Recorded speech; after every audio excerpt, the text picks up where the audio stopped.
First, let's begin with the chicken. I have some chunks of chicken here. Got some chicken pieces, as exciting as it can be. Adding in a little bit of garlic paste, ginger paste, red chili powder, and salt. Doing what he says. Chili powder, garlic paste, ginger paste. Ta-da! Give it a nice mix. Mixing and pro. I'm going to marinate the chicken pieces for 15-20 minutes. Minutes later. Now let's start pan frying these. So I'm taking some oil. Now that the oil is medium hot, Pan with oil heating. start frying these chicken pieces. Frying it like a pro. Now that the chicken is almost done and ready, let's transfer this into another bowl. That sounds like a great plan. Let's go. Remember the word one-pot recipe? This is one of those. I'm Here's the one. cutting this onion very roughly because Just to check, it's one pot, yeah? Just cut an onion. now the same pan in which we had cooked our chicken goes in the chopped onion. Adding the onion to a pan. Roughly cut tomatoes, and along with this we're going to add in some cashew nuts. I didn't have tomatoes, so I just went with a tin of tomatoes. And then emptied a packet of cashew nuts on there. Water. Yeah, I winged it. Put some water in it, and I reserved some just in case it gets thick. Now goes in the garlic paste, Garlic paste going in. then some salt, Grinding it like my life depends on it. malt vinegar,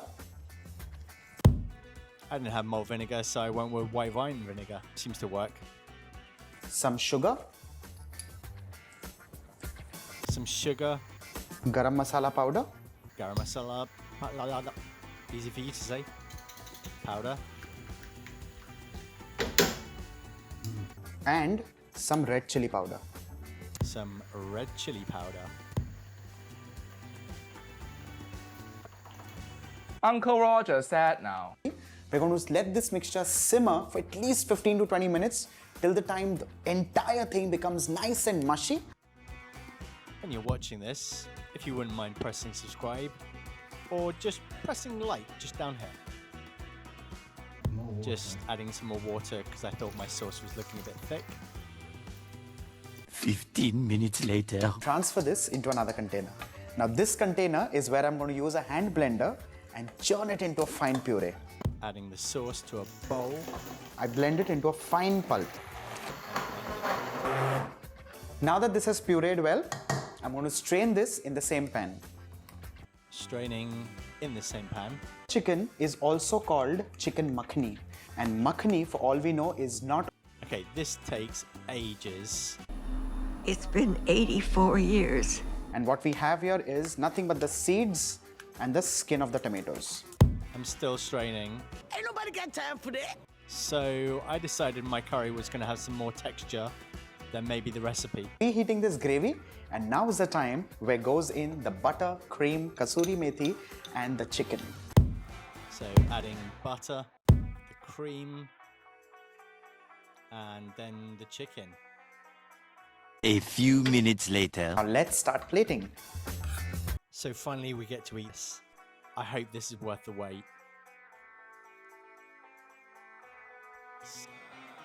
And it is. Oh my god, it is amazing. So this is my scores. 10! Thank you. Goodbye.